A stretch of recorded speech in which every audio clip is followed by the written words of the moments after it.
दररोजच्या वापरामध्ये पाण्यासाठी तांब्याची बॉटल योग्य ठरते की मग काचेची बॉटल? तुम्हालाही हा प्रश्न पडतो का? तर थांबा, आज आपण याच प्रश्नाचं उत्तर समजून घेऊया.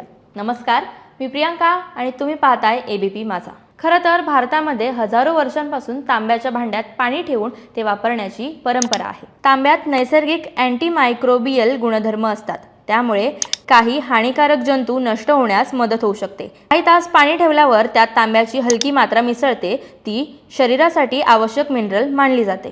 तांब्याच्या बाटलीमधून पाणी पिणं हे गॅस किंवा ॲसिडिटीसाठी सुद्धा गुणकारी ठरू शकतं. त्यासोबतच वजन देखील नियंत्रणात राहण्यासाठी याची मदत होऊ शकते. त्यासोबतच याचे काही तोटे सुद्धा आहेत. ते कोणते हे समजून घेऊया. तज्ज्ञांच्या मते जास्त तांब्याचं पाणी पिल्यास मळमळ, पोटदुखी किंवा मग पचनाच्या समस्या होऊ शकतात.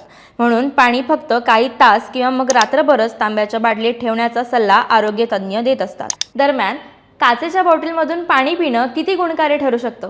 खरं तर काचेची बॉटल आणि पाणी याचं कोणतंही रासायनिक समीकरण होत नाही. ती पाण्याची चव, वास आणि गुणवत्ता बदलत नाही, त्यामुळे ती दररोजच्या वापरासाठी सुरक्षित पर्याय आपण मानू शकतो. दरम्यान तांब्याच्या बॉटलमध्ये कोणत्याही प्रकारे आंबट पेय आपण जर का नाही ठेवलं तर ते जास्त उपयोगी ठरू शकतं. त्यासोबतच आपण बॉटल जास्तीत जास्त स्वच्छ ठेवणं सुद्धा तितकंच गरजेचं आहे. त्यामुळे दररोजच्या वापरासाठी खरं तर काचेची बाटली वापरणं हे योग्य ठरू शकतं.